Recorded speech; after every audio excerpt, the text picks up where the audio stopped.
Pemirsa, kasus dugaan korupsi kembali melanda Kementerian Agama. Komisi Pemberantasan Korupsi mengusut dugaan korupsi distribusi kuota haji 2024 yang diperkirakan merugikan negara lebih dari 1 triliun rupiah. Selain distribusi kuota haji, dugaan korupsi juga terjadi dalam pelayanan jemaah haji di Tanah Suci tahun ini. KPK kini tengah membidik sosok pemberi perintah dan pihak-pihak penerima aliran dana korupsi ini. Seperti apa patgulipat mereka yang bermain dalam dugaan korupsi kuota haji? Kita akan membahas hal ini lebih mendalam di NTV Insight bersama Gabriel Yoga. Halo Mas Yoga, apa kabar? Halo, kabar baik. Terima kasih sudah hadir lagi nih, kita tiap hari Selasa. Dan hari ini kita akan membahas soal ini ya, ada dugaan korupsi di penyelenggaraan haji, terutama yang disorot oleh Komisi Pemberantasan Korupsi itu KPK ya di KPK itu tahun lalu ya, soal distribusi kuota haji. Karena tahun lalu itu kan 2024 kebetulan karena berkat lobi pemerintah waktu itu kita mendapatkan tambahan kuota haji itu sekitar 20.000. Dari aslinya itu 221.000 lalu ditambah jadi 20.000. Dan waktu itu sempat rame ya. Betul, 2024 itu kita sempat membahas bagaimana pengalokasian tambahan itu kemudian menjadi tidak tepat sasaran ya. Nah, ini KPK menemukan ada kejanggalan dalam distribusi pembagian kuota gitu ya, dan mereka sudah menelusuri lebih dalam dan sudah akan membidik para pelaku pemberi perintah dan para penikmat korupsi itu ya. Gitu ya. Oke, kita akan lihat seperti apa. Baik. Ya, ini kuota haji dari 2019 sampai 2025 ya? Iya, betul. Ini kalau boleh berbalik sedikit ke belakang gitu ya. Indonesia itu adalah negara dengan kuota haji terbesar di dunia. Gitu ya, dan lebih dari 200.000 jemaah haji itu tiap tahun berangkat ke Tanah Suci. Nah, saya coba merunut ke 5 tahun ke belakang ya, 2019 itu kita ada 231.000 jemaah haji kuotanya. Nah, kemudian ketika pandemi datang itu tidak ada ibadah haji, karena ada restriksi mobilitas dan lain-lain. Lalu mulai lagi di 2022 gitu ya. Artinya ini ada penumpukan jemaah haji yang seharusnya berangkat di tahun berikutnya. Jadi wajar ketika tahun selanjutnya menjadi meledak ya angkanya. Nah, sebetulnya menariknya adalah di 2023 ini belum diaktifkan. Ini 2023 ini sudah ada penambahan di jemaah haji normal gitu 221.000. Nah, kemudian yang di 2024 ini yang ada tambahan khusus itu di 20.000 jemaah haji. Yang 241.000 ini ya? Iya, betul. Di 241 juta itu. Nah, itu adalah tambahan yang berdasarkan lobi dari pemerintah Indonesia waktu itu. Nah, lobinya berhasil, kemudian tambahan jemaah hajinya juga naik gitu. Tapi tentu saja sebagai catatan ini tidak mengurangi atau menjadi masalah lagi gitu ya.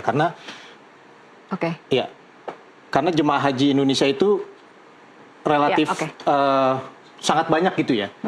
Dan waktu tunggunya cukup panjang. Untuk jemaah haji reguler misalnya ada waktu tunggu sampai 47 tahun gitu ya. Dan ada lebih dari 5 juta jemaah haji yang menunggu. Kemudian ada juga kita punya jemaah haji khusus ya. Kuota khusus itu sekitar 127.000 orang. Gitu dengan waktu tunggunya 5 sampai 9 tahun. Iya, jadi semua orang harus menunggu lah ya. Betul, itu ada antreannya ya. Kalau kita tertib antrean dan kita sesuai dengan kapan memulai membayar pembiayaan hajinya itu. Nah, itu menariknya adalah di sini ya. Jadi dilihat di 2024 itu sebetulnya biaya penyelenggara ibadah hajinya itu mencapai 93 juta. Gitu ya. Ini per jamaah. Ini total biayanya ya, tapi tentu saja ada biaya yang ditanggung oleh jemaah gitu ya waktu itu ya. Ini orang membayar sekian dan sisanya dibayarkan dari dana haji gitu ya. Ada manfaat, ada dana manfaat ya, semacam subsidi gitu ya. Nah, kemudian di 2025 itu biaya penyelenggaranya turun.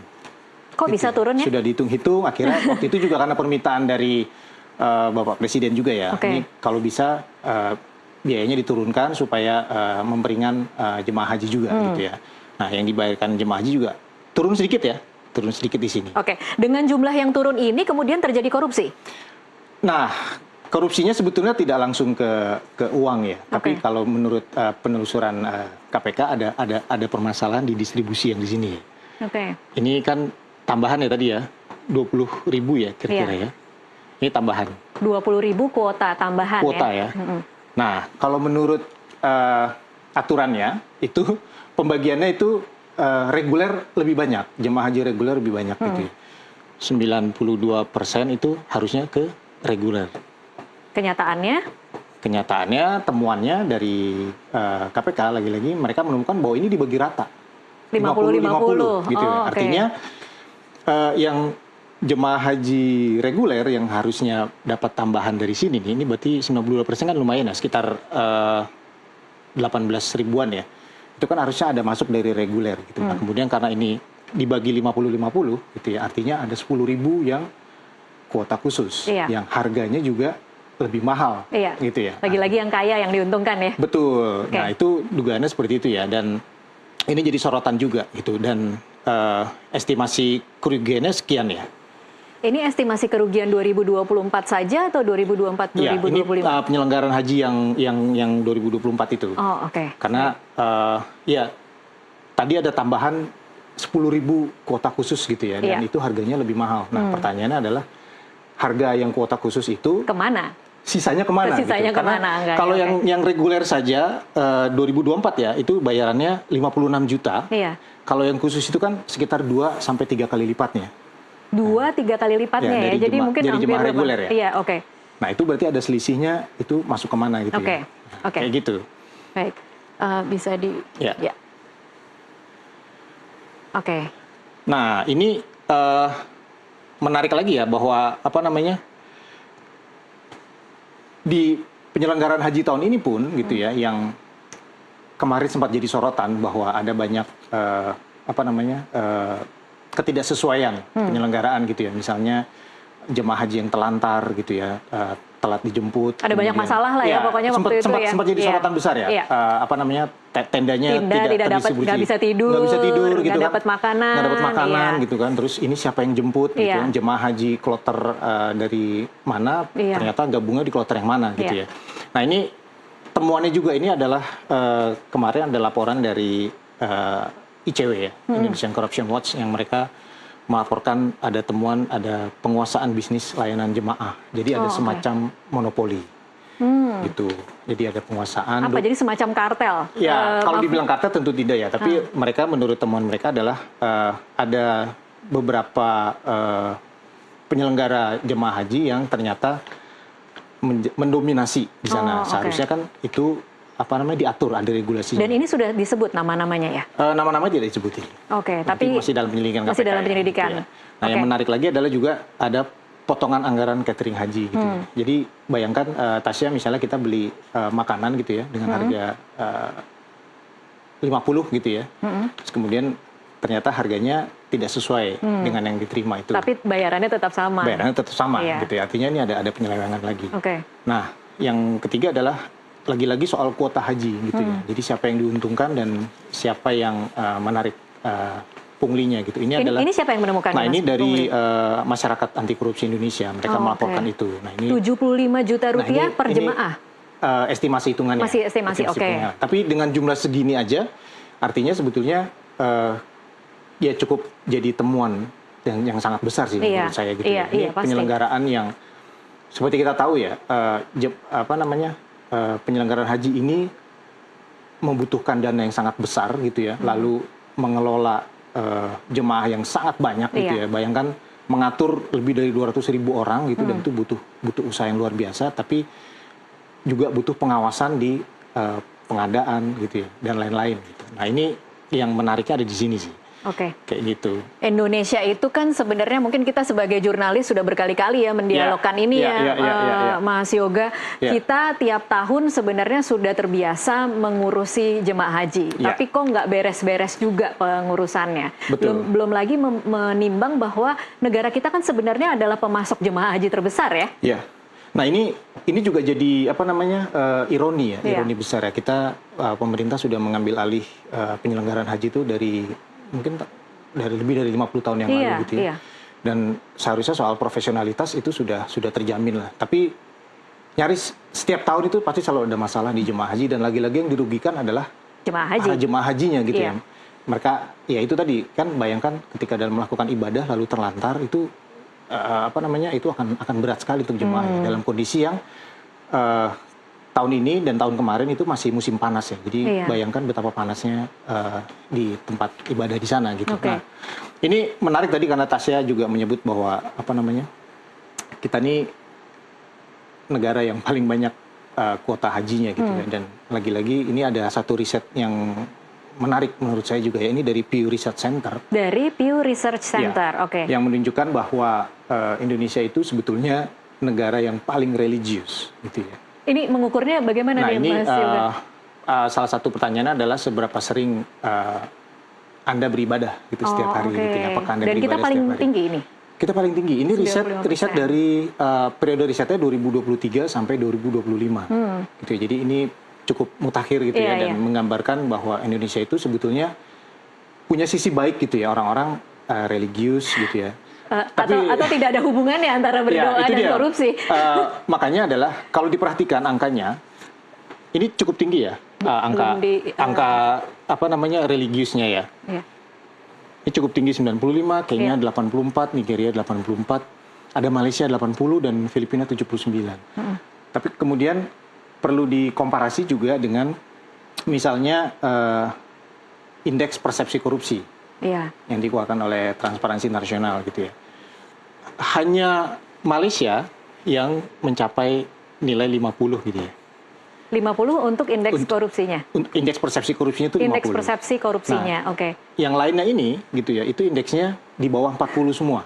Artinya ini saya bilang ini ironi gitu ya.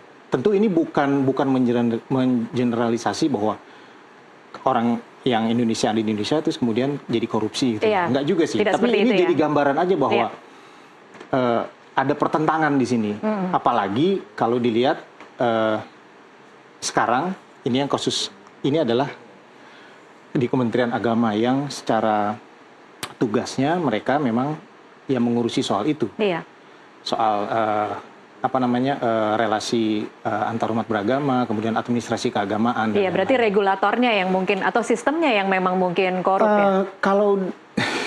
Kalau di sistem sih saya pikir relatif lebih baik ya, ada pengawasan, ada Inspektorat Jenderal dan lain-lain. Tapi lagi-lagi ini adalah orang gitu ya. Ini adalah orangnya. Orang. Kita bisa lihat dari tahun ke tahun ya nih, 2001, 2011. 2014, 2017, ini selalu menteri atau bagaimana nih, Mas Yoga? Ada 2 menteri agama yang masuk penjara. Ya, karena kasusnya ini ya. Ada 1 menteri di sini, ini Said Akil Hussein Al-Munawar. Kemudian ada di Dana Haji dan di Operasional Menteri, ini ada Menteri Agama Surya Dharma Ali. Surya Dharma Ali, iya. Nah, itu P3 ya? Betul. Nah, ya itu yang perlu jadi sorotan ya. Artinya mereka punya wewenang, punya kuasa gitu ya, dan ini yang terjadi dengan situasi sekarang gitu ya. Bahkan KPK sudah yang terbaru hari ini sudah mengeluarkan surat cekal ya, mencegah tangkal Pak Menteri Agama untuk keluar negeri, dan ada beberapa orang juga yang masuk daftar itu tidak boleh bepergian ke luar negeri. Gitu. Dan sorotannya memang sangat menarik ya, karena lagi-lagi ini menyangkut kepentingan umat Muslim di Indonesia gitu. Mereka sudah menabung jauh-jauh hari gitu. Bayangkan waktu tunggunya itu lebih dari 10 tahun gitu ya. Daftar hari ini kan belum tentu langsung tahun depan berangkat. Kecuali mungkin dia terlibat kasus-kasus seperti ini, kayak gitu sih. Dan memang kalau bicara soal haji, dari sisi jamaah haji juga tidak banyak yang terlalu teriak ya, Mas Yoga ya, soal bagaimana kemudian dananya akhirnya ternyata dipergunakan dengan tidak baik, dan bahwa ada banyak ketidaknyamanan yang dirasakan di Mekah dan di Madinah itu kemudian diterima sebagai bagian dari ujian biasanya. Kalau betul, misalnya. Karena kebanyakan ya seperti itu ya, bahwa ini ya tadi diterima sebagai menerima ujian. Itu sebagai ujian. Padahal bisa saja sih melakukan kritik atau bahkan protes gitu ya. Tapi lagi-lagi karena ini urusannya beribadah, jadi saya yakin para jemaah itu sebetulnya berusaha untuk beribadah dengan baik gitu. Tidak sampai ada yang bisa mengganggu pikiran mereka. Karena di sana kan lelah sekali ya, baik Betul. secara fisik maupun secara psikis. Betul, betul. Kayak gitu. Oke, baik. Kita akan terus memantau bagaimana perkembangan Ya. kasus ini di beberapa hari ke depan, termasuk dengan nama-nama yang kemudian memang sudah diperiksa dan dipanggil oleh Betul. KPK. Terima kasih Mas Gabriel Yoga Terima kasih. untuk waktunya bersama kami di NTV Insight. Pemirsa tetaplah bersama NTV Prime, kami masih akan kembali usai jeda.